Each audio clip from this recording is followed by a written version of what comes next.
and there's more major destructions is happening now. Okay, now we're gonna talk a little bit about disruptions. Disruptions are good and bad, and if you notice what has happened over the last 30 years or so, there's been a lot of disruptions that created massive exchanges of wealth. For instance, back in the early 90s, mid 90s or so, and my voice is a little hoarse, I'm coming down with something. We had this situation where we had these blockchains. Excuse me, blockbusters. We had blockbusters videos, neighborhood videos. In fact, a few of my friends had a couple of local neighborhood video places, and they made good money with that. All of a sudden, when we had Netflix come and digital downloads, all those big blockbusters and Hollywood videos are gone. But what we not realizing and what people don't understand is when disruption comes, all it does is redistribute wealth. Okay? Now, I'm wondering why so many people are so afraid to talk about money. If you guys notice, my channel is called Family Cash Machine, Follow the Money. I'm always talking about money, not in the sense of spending it, but in the sense of trying to educate people more as to how real money works globally, in the marketplace, the current market values of things, valuation, and inflation, things that affect your everyday life. But disruptions are happening, and disruptions are bad if you're not prepared. If you inform yourself and you equip yourself with the information of the disruption, what it's going to disrupt, how it's going to disrupt, you can position yourself to basically catch that redistribution of wealth. Example, when we had these huge video places, that wealth that was going, that money, that cash flow, the dividends, that capital that was going to those small video places didn't go away. People still watching movies. It just transferred over to Netflix, okay, and Hulu and all these other conglomerates now that provide streaming and stuff like that. So that wealth did not dissipate. It did not disintegrate. It just exchanged hands. It's a lesson in that because the same thing happened again with the music industry. You know, I remember a time growing up, we used to go to the record store and buy records. And even when CDs came out, there were still record stores where you would go and buy the CDs. And, you know, they had CDs in department stores and stuff like that. They had them in a lot of little local mom and pop shops, and they were living off of that. I mean, there was a lot of record shops that have been in the neighborhoods for years, 10 and 20, 30 years. They've had record shops. And this was a huge multi-billion, if not trillion-dollar business because some of the record labels will come around to some of the major record stores and pay them to position certain records on their shelf in the front. So it was a huge industry until we came out with Steve Jobs came out with iPhone and came up with the iPod. Yeah, the iPod was the first one that really disrupted the record industry to a point where there's no more money for artists and there wasn't a lot of money for the record labels now because instead of you selling your whole album now you was only capitalizing on one or two records. You had to have a whole good album to sell. So disruption in the music industry didn't disintegrate billions of dollars. That money just transferred over to the digital platforms. So anybody who was aware of the iPod coming out and was able to understand just by simply reading a couple of articles and understanding, oh, this new thing is coming out. It's going to change the music industry. You could have capitalized. You could have made so much money. It's not even funny if you'd have been one of the first ones to jump on that. So again, disruptions happen and it disrupts people negatively who are not prepared, but it also allows other people to get in position for this redistribution of wealth. I'll give you another example. Uber. Uber came, it's just an application, and Uber disrupted the taxi cab companies. The taxi cab companies are multi-trillion dollar companies. Multi-trillion dollars all over the world. We had taxis. Anywhere you went in the world, it was a taxi. And you had to call a taxi company. They dispatched out somebody to come to you. You had to wait, whatever. And the fees were a little more expensive than Uber. So when Uber came out, Uber doesn't have any cars when it came out, and it became the biggest taxi service in the world with no cars. Major disruption. Where did all that money go? Did people stop getting rides? No. That money and that revenue and that industry still exists. But it's just changed hands. It exchanged hands. So we're looking at an exchange of wealth. I want you guys to understand this. An exchange of wealth through disruption. Disruption created disruption for those that wasn't ready, which is negative. But disruption also created an exchange of wealth. Okay? This is the real teaching about money. Okay? This is the kind of stuff we need to be learning, because for some reason people are afraid to talk about money. We're not taught in school to even feel comfortable to talk about money. And some people who may be doing okay in life, of course, they don't want to talk about money. They feel uncomfortable, or they might feel a little embarrassed around people who don't have as much. But then also, people have a complex about sharing with people, or individuals or family members even, how much money they don't have, because we're always trying to impress everybody, and we're always trying to live like we're not able to live, or we're always trying to give a perception that we have things that we don't have. So this is why money has become such a taboo subject to talk about. But in other ethnic groups of families, such as Jewish families and Oriental families, they talk about money. Oh, trust me, they talk about money, because just think about it for a minute. All of those Asians come over here from South Korea, from Taiwan, or from China, or wherever they come. They all do the same thing. They get fish markets, they get laundromats, they get beauty supplies, they get swap meets. So they must be talking about money in their country amongst themselves. They have to be talking about money and going, hey, you know, the black community, they like hair, they like Indian hair, they like fried chicken, or they have to be talking about it amongst each other, because they all come here and do the same thing. But for some reason, African Americans, we're not comfortable talking about money. We're just not. And there's some Europeans too. There's some white people families that are not comfortable talking about money. But we have to talk about money. We have to understand money. In order to really be rich or wealthy or become successful, you got to understand money. You got to talk about money. You gotta discuss these things. But anyway, so we established that. I've established with you guys, disruption equates disruption for some people, but it also equates an exchange of wealth for others. Disruption is good for those that know. Those that prepare themselves and study and know what's to come, disruption is good. And the reason I'm saying that, because now we got AI.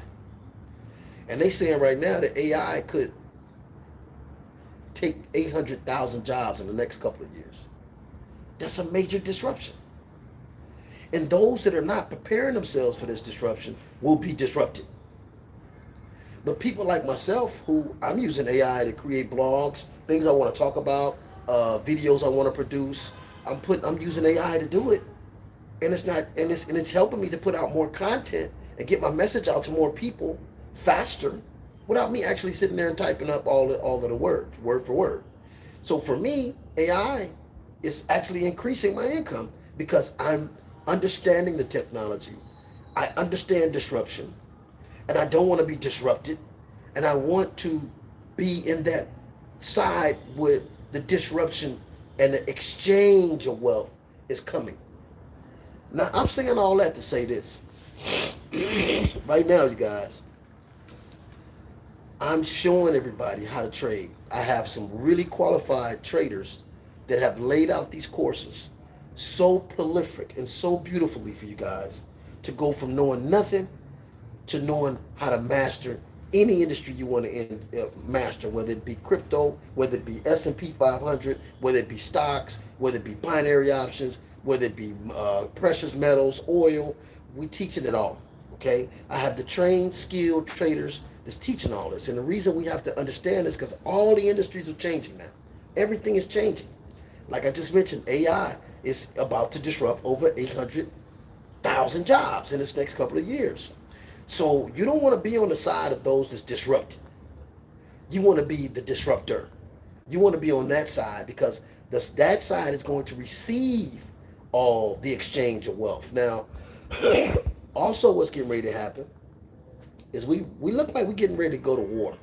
I saw that China now has 16 different warships over over by Israel. This could involve the United States. We can actually get entangled, to use Jada Pickett's word. We could get entangled with China, and that will create disruption, a lot of lives lost. But guess what? A lot of people who are trading, who I'm teaching how to trade, and you start investing in these defense companies, you're gonna make a bunch of money. So again, what side of the disruption you want to be on? I choose to be on the side of the winners, not as far as whoever wins the war. It doesn't matter who wins the war because everybody needs military equipment. So, so who's ever selling the equipment, who's ever investing in that military defense industry, they go win. So this is what it's about. It's about understanding what's happening in the world, understanding money, how money moves, and putting yourself on the side to win. Period. Because at the end of the day, you're responsible for your family. You're only responsible for your family. I try not to get all caught up in the political blah blah blah blah. There's a bunch of politics and stuff. I try not to get caught up in those politics. I try to understand from a position of an investor, from the position of a guy that wants to win. Where do I need to position myself? And if I can position myself to win, my family win. And if my family win, my community win. And if my community win, hey, I've made an impact. You understand what I'm saying? So money is about to be disrupted with digital technology. They're already talking about maybe on December the 13th, Biden may come out and say, pull the plug on the dollar. We going digital. China's already did it. Russia already did it. This has been a plan for years. I read a book in 1991 called Behold the Pale Horse, and it talked about this, and now it's here. So this is nothing new. But the problem is a guy named Satoshi Nakamoto who created Bitcoin. Nobody knows who he is. Nobody's never seen this guy. He stayed anonymous. They can't find where he went. He fell off the planet Earth. He sent the first Bitcoin to a scientist named Hal Finney, a cryptographer who passed now. He's dead. He can't say nothing. But he's never seen Satoshi. But my point is, this decentralized system of coinage, of tokenization, of blockchain technology that allows us to transact peer-to-peer without a bank, without a government, without any kind of financial institutions is a disruption, a major disruption to what they're trying to do. And it has created trillions of dollars so far. So right now, it's to your best interest to learn digital currencies, whether it's going to be a centralized currency that the government have or the decentralized currencies that it best serves the public.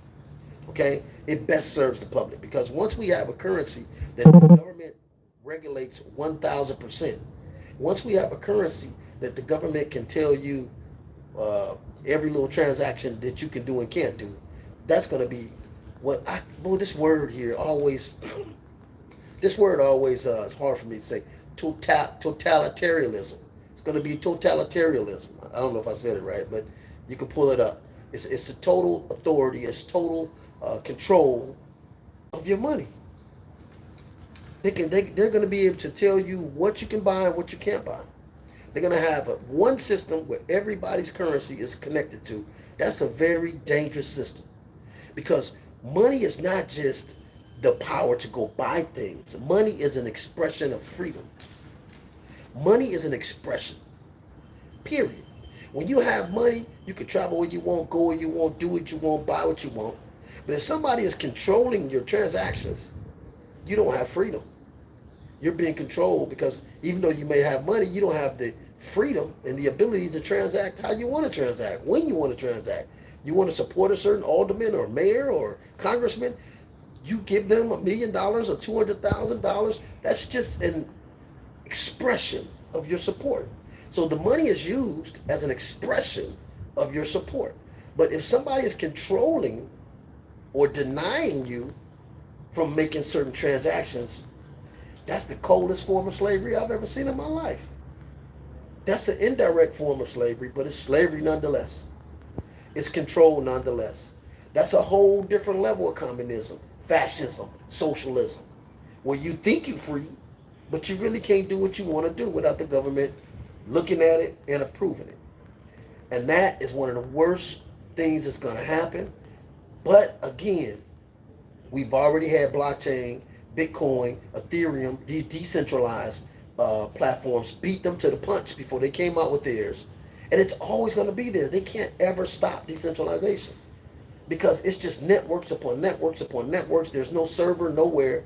So as long as you got a phone and a computer, you can connect to those networks. And you're not a name. You're not a social. You don't have to use any of that stuff when you're in these networks. So it's complete anonymity. How do you control something like that? You know how they control it? By not letting you know about it, by vilifying it, by giving it bad publicity, and by putting more publicity on their centralized coin and making you stay away from the decentralized coins that's to your best interest, that gives you a sense of freedom. That's the best way they can do it, is just to give it negative publicity. And that's what they've been doing for the last 5, 10 years, is giving crypto negative publicity. But at the same time, the governments have a secret plan to slowly allow Wall Street to come in and take over cryptocurrency. But they can't take over the decentralized networks because there's no CEO there to sell the company. There's no headquarters. When you talk about Bitcoin, who owns Bitcoin? Nobody. How do we stop Bitcoin? Where's the headquarters? There is none. Well, what is Bitcoin? It's not a physical coin. It's a network. It's a network of codes that's all over the computer, and you can't stop them. So this is a masterful disruption of the currency systems, and this disruption here has already amassed billions of dollars, and it's going to head into the trillions of dollars. And even if they control Bitcoin, which they're trying to control, and Ethereum, there's 20,000 other cryptocurrencies that they can't control. So there's not going to be no such thing as them controlling this whole industry, but they're going to control your mindset by giving you misinformation, keeping you away from studying money, keeping you away from understanding disruption, and keeping you away from the utilization of something that's to your benefit. And that's what I'm here for. And that's why I have dedicated myself to awakening the people, empowering the people by giving them the knowledge of how the stuff works, what it is, and how they can use it to have some sense of privacy and some sense of wealth that nobody can disrupt. So with that, I'm going to sign out, you guys. This is EB. You know, I'm straight out of Compton, city where I'm from, dumb diddy dumb. You know what it is. And so I'm going to see y'all on the next video. Deuces.